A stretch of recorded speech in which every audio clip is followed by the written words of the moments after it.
Moko ya jeunesse nalata naleka na nzela yanza welele. Hey Shakira Matilola Banjelu babengani alebuka loketo. Shakira azopengwisa mwana nzambe. Mikate ya matembele machine basali na Kongo. Hiwa Chesi deni se pusana mwamuke.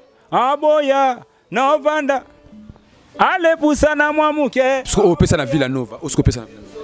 Pardon? Au pesa na Villanova. Na Villa. Je vais dormir. Mwana mundele suke lala. Suke lala. La fin des blancs, je vais dormir. Je vais dormir. Bébé caprice suke lala. Suke lala. Sabaloba maman sabalo. Sabalo. Sabaloba yaya sabalo. Kadisi c'est beau. Je te maille. Allez téléphone à tonton. Tonton. JP Mindia. Soit t'es mobiela maimbi. Nabengi yesoloba. Yagola na sombi chemise à carré. Ah oui, bonjour très chers amis internautes. Je crois que vous êtes nombreux afin de nous suivre. Bien, c'est votre humble serviteur Merveille Kwelitoka, maestro de la presse congolaise, avec votre chaîne Eza Makambo TV. Quant à moi, je suis très heureux de vous présenter cette émission car je vois déjà derrière la caméra celui qui assure cette émission, c'est Isaac Zola, le caméraman le plus célèbre. Et je vois déjà lourd la suprême Mama Solution. Elle est en train de nous suivre. Pourquoi pas le vieux Eric Le Destin, le vieux Eric Le Destin, prêtre Azamoko, et sans oublier Janobamba. Pomme demain. Balbi le Viendo du le nouveau riche. Bien, très chers amis internet, aujourd'hui je vais recevoir pour vous celui qu'on appelle Sabalo. Sabalo, binobo ebie banakine, Sabalo a pesaka makambo. Continue toujours kopesa makambo. C'est avec lui que nous allons réaliser cette émission. Il est là tout près de moi. Son nom c'est Sabalo. Je demanderai déjà à mon réalisateur de nous ouvrir en plan d'ensemble ou américain pour que présenté na Landia Eza Makambo TV, pourquoi pas fidèle, il y a émission noir et blanc Sabalo, il est là tout près de moi, je dirais bonjour Sabalo. Ouais, bonjour na tout balinga Sabalo. Na bato bi baloba Sabalo longwa. Sabalo toujours na Villanova. Na zali donc Talarak. Sabalo toujours na Villanova, Sabalo zali rite locate mon mango le moni Sabalo dans ce que n'otike boité photo sur la mona parce que Sabalo pena Sabalo ezani nango mona na. Ouais, dans un donc calme, mais bah consommer toujours que a toujours cible. Moni nzembo danger ça on attend nzembo ba visible. Ba yo capé ba civil yo payma. Ah wana nzembo na. Ça non j'ai mon visible. Ah visible mon ba. Visible bolingo katangola ngo. On est ici yanga. Otema moli. Akagamena tango zatanate.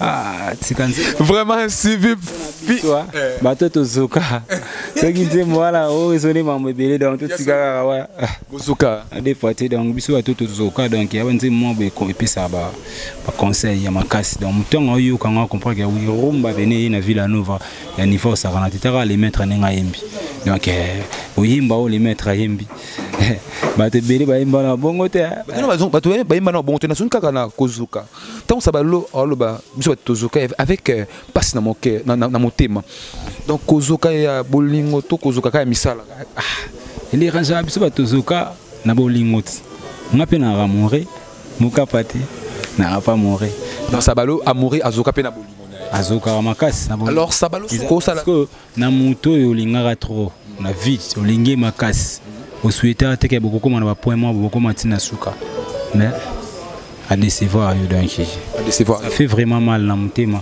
ya monde ke sona yo ka banzimbo wana asona yo na lela comme si na kanisa relo mo ya mutu mo bo tamsu na lingaka trop mais tout ça batu ouais voilà. Parlons de la musique ya Sabalo. Sabalo au sala makambo, sala pena makambo mboko biso tutoyebi.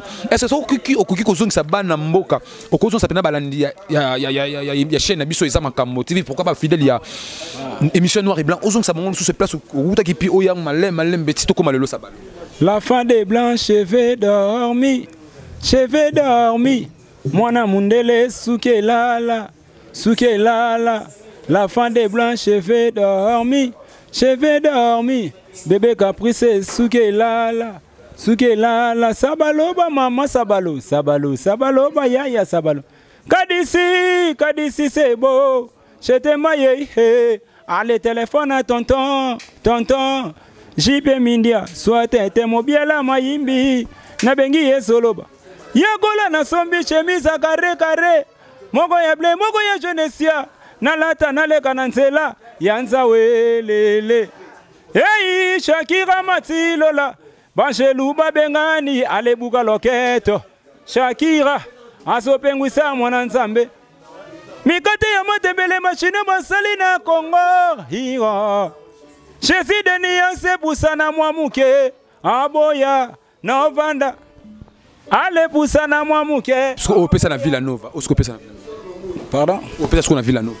Na Villanova ce qu'on a. Mama akufia tiki testama. Baoya babimaki na ye mitali bango liste bimi. Bache maboko na moto bakokende longo neti singa matembele. Mwane maskara. Mwana kolinga mwasi na butu tenzambe. Molili ekosa yo tetango mosusu bote na ya maskara. Nado muke. Nabinisa bango sabalo. Yanza ou téléphone à tonton bandimate la fin des blancs cheveux dormisia. Lelana yena mascara. Nzambe mascara. Sabalo. Vraiment très chers amis internet, Balandia émission Nabiso noir et blanc habité. Sabalo a salué plaisir na Platini Milano depuis États-Unis d'Amérique. Pourquoi pas Jessica Diodia Balobi, Jessica Diodia Yone Makambo, Street Locate Balobi, le vieux Moïse Tupamba, le vieux Moïse Tupamba. Pourquoi pas Armel Akoka, Plamedi Kandala, Aza Kola Nabiso. Alors Sabalo, est-ce que au joueur pleinement rôle nayo, il y a musicien tant que musicien na kata la Villanova? Ouais, donc il a joué un rôle dans le Kitoko, donc il aussi retrouvé pénal. Ouais, on s'est retrouvé calme, les lots on a parlé, il a vendu ça ma solo Kitoko, donc carré on a parlé, venu vendre, banitara ama, tout bêta sous sur bakar date paya, tout mon bêta ma solo ma pang. Donc t'as la sabala, asa na roba ni neza, asa sous donc asa bayer na minute. Asa sous locataire. Ala bayara mukolo lopang no papa lopang au niveau ba merci à Villanova au Pesinga mamono lobako pistis mindele Sabina aibi masolo na famille mindele na kati ya Manzalemba ba mba aibi masolo na obita. Alors Sabalo la musique bano la musique ti lelo avantage ni aux la musique et puis désavantage ni aux la musique. Te avantage dans la musique est belé. Moni lelo otango bat ba otambola ba quartier dans ba nzela bat ba lo ba kombo na Sabalo neti ba yo ka kombo ya masa na rodal phraseologie ba kombo ba Air Force One 3 jours vous comprenez donc ils ba grâce mo boy donc ils ba bola moment boy yo donc yo saranati donc moni que ba avantage à makasi na zo na Villanova na la na parler te na zo parler na Villanova. Na Villanova mata avion te na mata avion na no mata avion te na Villanova na Villanova na mata avion na Simba passeport na Villanova couleur à passeport na mon na Villanova donc Villanova orchestre moi ya munene trop mon yango monique est toujours na Villanova ba des avantages na nga ebele izaka ke na zo ki moi baisse ya niveau ya travail mais isa ba makambu ya kaya msumo ba problème ko ya pesa like obese na za mutu Moutounion azara toujours na mata kita na vie na ça toujours bon donc mais ici déjà mamuda tout évident donc on est la vérité ou ba fanatique msutam sou amona sabala bo quitter tout ça ezara maboui.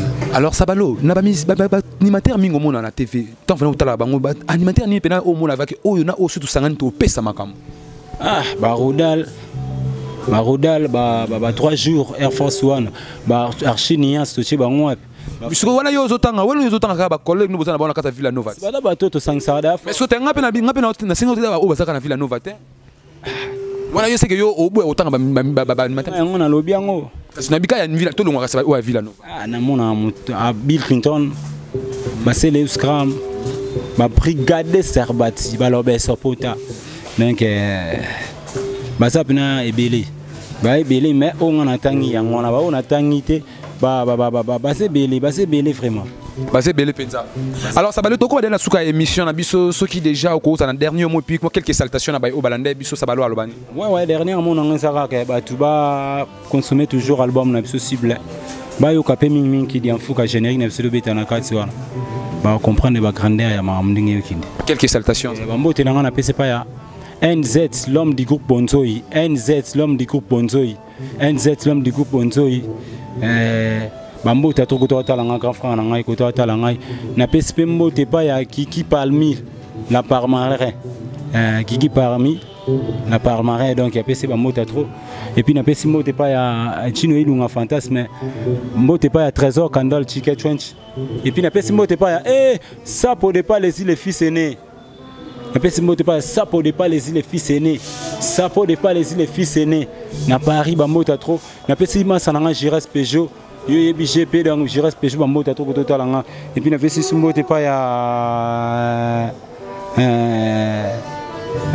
na pesi mote pa ya ki basket mokonzi ya deux continents donc autant tala sumbote na musika na moni susu basé belé donc basé belé fuma donc wana poto sabalo yana numéro na contact eza plus 243 89 57 27 117 na bo sante fe na ngai Patrick Matena ya Jansi Mvula Patrick Matena ya Jansi Mvula ba fait na niveau Paris bambo ta trop côté botala nga donc bokan sa pe petit na côté ka rande zalara nous va faire na ngai ma sollicité ba là tout ça toujours na préparation pa album na biso merci tout préparant toujours malem donc tout ça toujours na pe na studio tout ça na studio donc tout ça la bina ma solo ya bien donc numéro na ngai yango wana plus 243 89 57 27 117 NZ l'homme du groupe Bonzoi.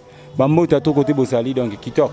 bien trop chers amis internet, je suis déjà à la fin de mon émission. Là c'était votre humble serviteur Merveille Kweli Touka, maestro de la presse congolaise. Je vous demanderai de s'abonner massivement dans notre chaîne Ezamakambo TV. Je ne peux pas mettre fin à cette émission sans avoir remercié celui qui était derrière la caméra, celui qui a assuré cette émission, Isaac Zola, le caméraman le plus célèbre. Pourquoi pas mon boss André Ngambou, le vieux Eric, le Destin, le vieux Patrick Ndenda qui Madame Inès Kayembe, Annette Kitala, Lokapi de Somari, c'était Sabalo. Je suis déjà à la fin de mon émission. Abonnez-vous massivement dans notre chaîne Ezamakambo TV. Ma petite sœur Nangambote, Namoni, ma petite nana Elliot, Namoni, petite nana Clémence, Namoni, petite nana Balancia Gazawana. Namoni sunani ma réveil ba petite so bina ra danger au mon musique ya lelo tala ba danser to ba sa fierté ya kata Congo lelo donc ba Laetitia Mbayo Mbayo aussi là tala novelas donc biloko novelas aussi là te vraiment très chers amis internet abonnez-vous massivement dans notre chaîne Ezamakambo TV. Big up.